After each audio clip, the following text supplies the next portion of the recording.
یہ 90 کی دہائی کی بات ہے کہ جب اس معصومیت بھرے پرانے دور میں الماریوں میں اخبارات بھی انگریزی کے بچھائے جاتے تھے کہ ان میں مقدس کتابوں کے حوالے نہیں ہوتے۔ چھوٹی سے چھوٹی کوتاہی اور گناہ پر بھی کوئی نہ کوئی سنا سنایا خوف آڑے آ جاتا تھا۔ زمین پر نمک یا مرچیں گر جاتی تھیں تو ہوش و حواس اڑ جاتے تھے کہ قیامت والے دن آنکھوں سے اٹھانی پڑیں گی۔ فقیروں اور گداگروں کو پورا محلہ جانتا تھا اور گھروں میں ان کے لیے خصوصی طور پر کھلے پیسے رکھے جاتے تھے۔ محلے کا ڈاکٹر ایک ہی سورنج سے ایک دن میں 50 مریضوں کو ٹیکے لگاتا تھا، لیکن مجال ہے کسی کو کوئی انفیکشن ہو جائے۔ جرکان یا شدید سر درد کی صورت میں مولوی صاحب ماتھے پر ہاتھ رکھ کر دم کر دیا کرتے تھے اور بندے بھلے چنگے ہو جاتے تھے۔ گھروں میں خط آتے تھے اور جو لوگ خط پڑھنا نہیں جانتے تھے وہ ڈاکیے سے خط پڑھواتے تھے۔ ڈاکیا تو گویا گھر کا ایک فرد شمار ہوتا تھا۔ وہ خط لکھ بھی دیتا تھا، پڑھ بھی دیتا تھا اور لسی پانی پی کر سائیکل پر یہ جا وہ جا۔ امتحانات کا نتیجہ آنا ہوتا تو نصر من اللہ فتح و قریب پڑھ کر گھر سے نکلتے تھے اور خوشی خوشی پاس ہو کر واپس آ جاتے تھے۔ یہ وہ دور تھا جب لوگ کسی کی بات سمجھ کر اوکے نہیں ٹھیک ہے کہا کرتے تھے۔ موت والے گھر میں سب محلے دار سچے دل سے روتے تھے اور خوشی والے گھر میں حقیقی کہے لگایا کرتے تھے۔ ہر ہمسایہ اپنے گھر سے سالن کی ایک پلیٹ 7 والوں کو بھیجتا تھا اور ادھر سے بھی پلیٹ خالی نہیں آتی تھی۔ میٹھے کی 3 ہی اقسام تھیں، حلوہ، زردہ اور کھیر۔ آئس کریم دکانوں سے نہیں بلکہ لکڑی کی بنی ریڑیوں سے ملتی تھی جو میوزک نہیں چلایا کرتی تھی۔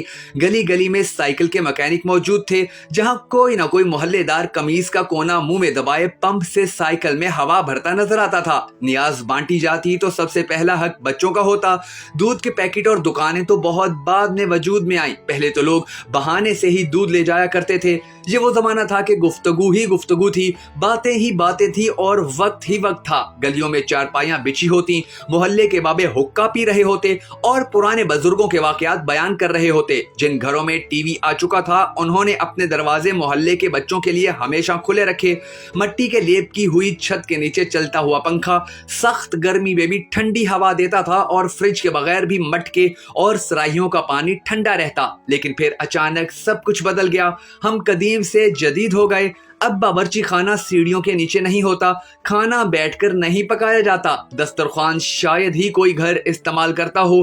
منجن سے ٹوتھ پیسٹ تک کے سفر میں ہم نے ہر چیز بہتر سے بہترین کر لی، لیکن پتہ نہیں کیوں قدر سہولتوں کے باوجود ہمیں گھر میں ایک ایسا ڈبہ ضرور رکھنا پڑتا ہے جس میں ڈپریشن، سر درد، بلڈ پریشر، نیند اور وٹامنز کی گولیاں ہر وقت موجود رہیں۔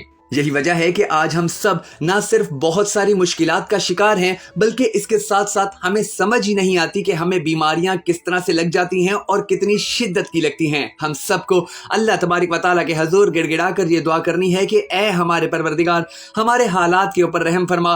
ہم نے ترقی کے راستے پر چلتے ہوئے اپنا بہت کچھ کھو دیا ہے اور مستقبل میں ہم اب مزید کچھ نہیں کھو سکتے۔ اے ہمارے پروردگار، ہمیں دوسروں کا درد محسوس کرنے کی توفیق عطا فرما تاکہ ہماری آج کی پریشانیاں، درد اور تکلیفیں کم ہو سکیں۔